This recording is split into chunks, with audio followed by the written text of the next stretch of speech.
Hi guys, it's Lara. Thank you so much for watching and welcome back to my channel. So today it's gonna be a very different video. It's gonna be a video about a very serious subject. You have already seen the hashtag #MeToo in the title, so you pretty much know what's gonna come. So today I'm going to talk about my experience with sexual abuse, which is pretty much a subject I never thought I would ever film a video about because first, it's very personal, second, it's very difficult to talk about, and third, I was always very afraid of the stigma that it would leave on me once I spoke about it. And I'm literally shaking while sitting here and talking about it. But in the light of recent events, when I see how many women found their courage to speak up, to tell their stories, I felt like I need to break the silence too. So this is what this video is going to be about. I have no idea how long it is going to be, so I would suggest to grab a tea or a cup of coffee, and now let's get into this. My dad worked a couple of seasons in South Tyrol, which is the northern part of Italy. He made a few friends and they would always go together for a beer or for dinner, and they kept talking about their families, about their life. And there was this one guy who had a few gardens and he always had some help over the summer.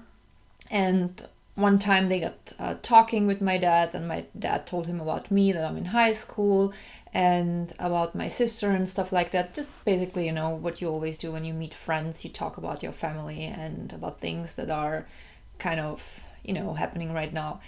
And the guy said, hey, if your daughter would ever look for a summer job, it would be no problem to arrange that. She could come and work here because I always need help. And my dad told me about that when he came back after the season ended. And I was like, hey, that's a great thing. That would be my first job ever. And it would be abroad. It would be so exciting. And I could practice German because they speak German in northern Italy. I mean, it's a dialect, but it's still German. And I was like, hey, that's a great thing. Let's do this. So we arranged for me the next summer that I would go there. So after my second year of high school ended, my parents brought me there. And it was everything so interesting for me because it was for the first time that I would be alone without anyone. I mean, I've been in summer camps, but there were always some people I knew, and I was never alone there. But that was something really for me that would be a new experience. So I was really proud about it. And the guy rented a bed and breakfast room for me for the summer. My parents stayed like 2 days, then they went home. And yeah, I stayed there for the 2 months and I should be working. So the first, I think like a week, I would go to work. Normally everything was normal. There were no signs of anything being weird or stuff like that. But the second week, one day after work, the guy said like, hey, you know what? I will have to get your stuff from the bed and breakfast and we will have to move you to my place because renting the bed and breakfast over summer, it's a little bit too expensive, and since I'm paying you for your work in summer, this is much easier for me. And I was like, yeah, no problem. So I packed my things, but what I didn't know was that the guy actually lived in a trailer. So there was no running water, no toilet whatsoever, and no separate rooms. And when I came into the trailer, I was like, what? This is where I'm gonna be living? You have to know, though, that back then there were no mobile phones. Also, I had very little money with me and I didn't know my way around in the village, and I was so shocked when it happened, so I didn't know what to do. I didn't have anyone to speak about this. I didn't know who to talk to and what to do. I felt like if I would, I don't know, find a way and call my parents that I want to go home, they would think I'm lazy, I don't want to work. So I was kind of afraid of their reaction. Also, the way I was raised was like, if anything happens, you keep your head down, if it's school, work, whatever, because this is the way life is and stuff. So I really didn't know what to do, so I just kept my mouth shut and I lived in a trailer from that day on and went to work as usual. When I had to go pee pee or whatever, then I had to go to the woods, which was pretty disgusting. And when I wanted to wash myself, there was just a barrel with rainwater. So that was my hygiene this summer. Wonderful. And I knew that was wrong, that all the things were wrong. But as I said, I didn't know how to react. I didn't know whom to speak to, and I didn't know where to find a phone there, because as I said, it was for the first time that I was abroad alone, and even though I was already a teenager, I was still such a girl, you know. I was kind of very late with several things.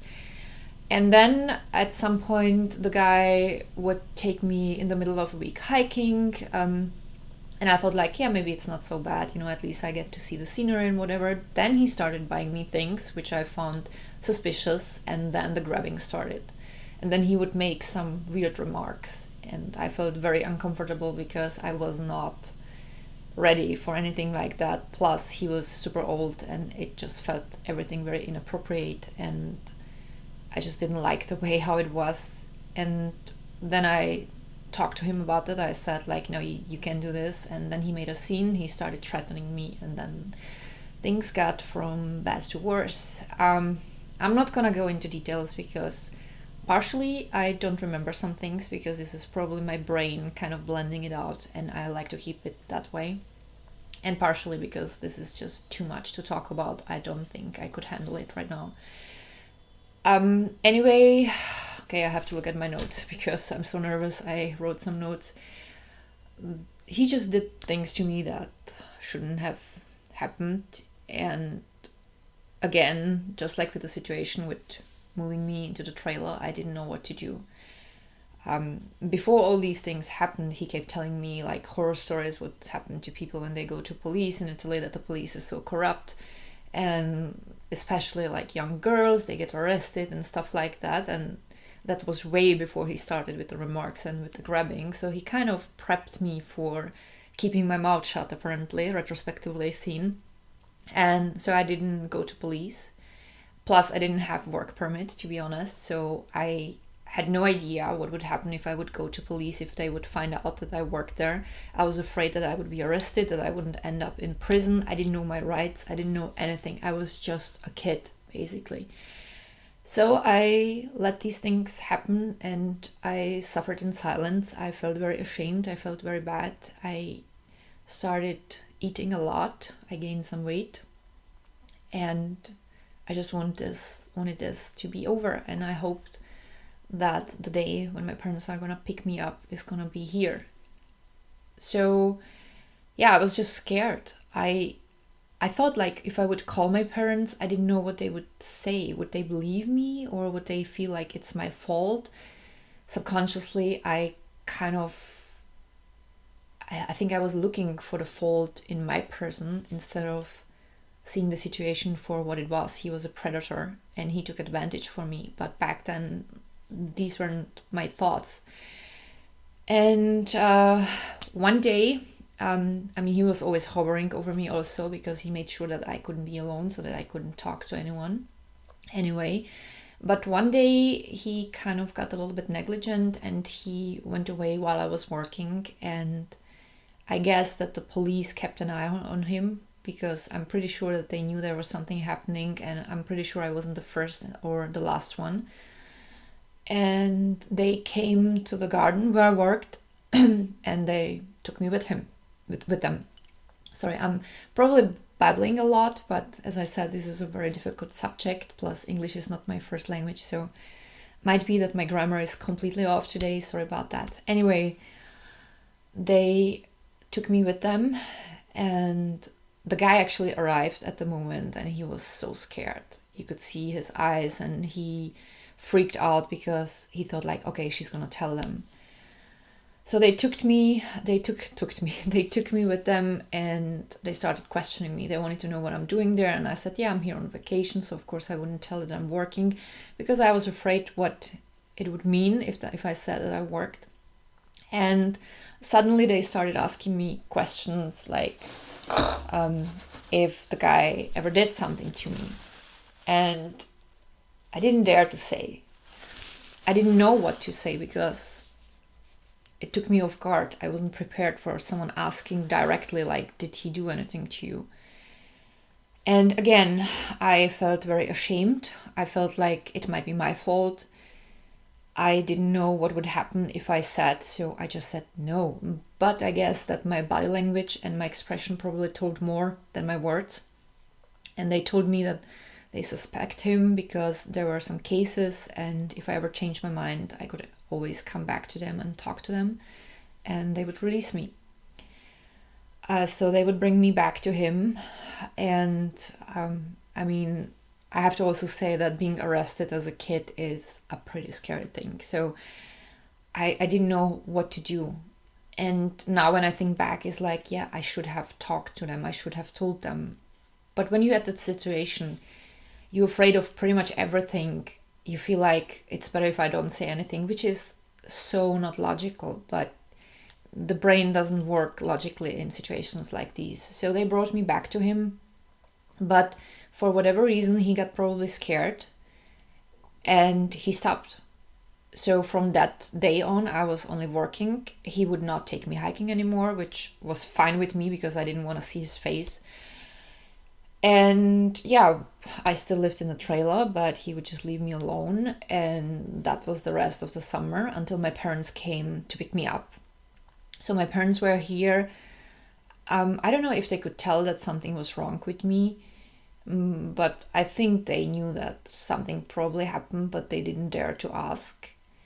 And the day before we were about to leave, he was supposed to pay me, and then he came with the excuse like, yeah, I'm not gonna pay you because I'm pretty sure that you had some affair with the carabinieri, with the police, because they wouldn't have released you otherwise.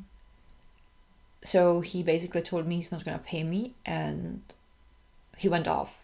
And we were standing there with my parents like, what? So my parents had a room in the bed and breakfast where actually I was supposed to live over the summer. They took me back with them and they said like, this is still all wrong. You should have told us about the trailer because that was not okay. That was not part of the deal. And my dad couldn't sleep at night. I don't know if he suspected, but I never told my parents because, again, I didn't know how to tell them. I didn't know if they would believe me. I'm pretty sure they would have, but back then I wasn't sure about that. And also I was afraid what it would do to them because my parents didn't have a very easy life. You know, they lost a child already. Their first son died. He had brain tumor and it was really hard for them. And I just felt like I don't want to cause them any more pain.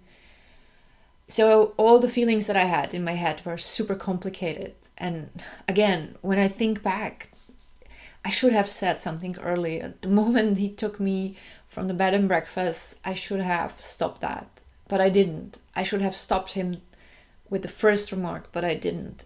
And then things kept happening and it wasn't too late. It's never too late. But I felt like now I can't do anything. It's so weird how our brain works in situations like these, and it's always easier to think about the solutions afterwards when you're not in that situation anymore. And so I didn't tell my parents about that, even though he wouldn't pay me. I was like, let's just go home. I just wanted to go home. Next day in the morning, after my dad barely slept and I barely slept, he said like, let's go. I believe he gave you some stuff. Let's dump it on his porch, at the trailer, and let's just go home. He said like, I'm gonna buy you everything he gave you and I'm gonna pay you for the summer because you worked hard and you deserve it. And let's just go. And we went to the trailer. The guy wasn't there, so we just dumped the stuff there and we were about to leave, and then suddenly he was there. He came and he was like, oh, no, you should keep this and I'm really sorry and here's the money. So he paid me for the summer and I just took the money. I didn't say anything and we just went away. So did my parents suspect? Do they think what happened? Maybe it's one of these things that no one talks about, but everyone knows. But it was clear that my dad wouldn't go to this place ever again, and I would never ever go there again. It was a beautiful place when it comes to the scenery, but I don't think I would ever want to go back, even now for vacation. So we went back home. Where's my notes? Because I had some thoughts in my mind what to tell you after this. Yeah, as I said, like, I felt so horrible after all this because it definitely took a toll on me mentally. I started feeling like I did something wrong. I didn't deserve happiness. I didn't deserve love. I felt like I should be ashamed. I should have done something. I was constantly looking for the fault on my side instead of for looking at the situation for what it was, that actually the only person whose fault it is the guy, because it should have never came to this. And yeah, it pretty much fucked up my following years, because since I had all these self-destructive thoughts, I started leading a very self-destructive life. Anytime something good happened, I fucked it up subconsciously without knowing that I'm actually basically punishing myself for it. I was bad at school. I just didn't perform in anything well from that time on. And it took me a very, very long time until I understood that it was not my fault. The guy should have never touched me. The guy should have never done these things to me. And even though I feel like I should have reacted better and different, there should have never been need for me reacting to things like that. Once I understood that, that was the first step to move on in my life. So that's my story. I was very lucky that when we came back, when the school started, I had a really good friend that I could tell. So I told her, and she was actually the first one who assured me, like, this is not your fault. This should have never, ever happened to you. And I would cry, and she would hold me. And that was for the first time that I felt like maybe it wasn't my fault. And then, yeah, it still kept kind of popping in my mind. And as I said, self-destructive behavior followed, and many years where I feel like, what the hell was I doing? I had the wrong friends. I had some really bad relationships because I kind of subconsciously selected people who would not value me because I didn't value myself. I felt like I don't deserve a good life. I felt like I deserved being punished, and that reflected in my relationships, friends, and partners. Then at some point I met Jack, my husband, who is a wonderful person and I love him so much. I told him about this story and he assured me that there's nothing I should be ashamed of. He taught me how to love myself, how to believe in myself, how to value myself as a person.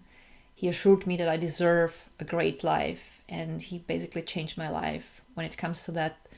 I started thinking more positively. I started valuing myself as a person, and that was a huge difference for my future years. And that's definitely something I can recommend to anyone who went through something similar like that. It is not your fault. You need to find someone to speak to. You need to find a friend or a therapist or maybe some helpline, because you need to get it out of your system, and you have to understand that you are still a good person. No matter what happened to you, it is not your fault. Even though you maybe didn't tell anyone, you didn't stop the person.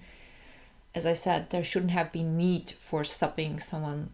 The person shouldn't have done these things in the first place. So that's my message for anyone. And that's basically all I have to say for today. This video was kind of spontaneous, probably all over the place. I hope that it all made sense. Anyway, thank you so much for watching, and that's my video for today. I'm just gonna say bye now, so see you next time with a little bit more cheerful video. Bye.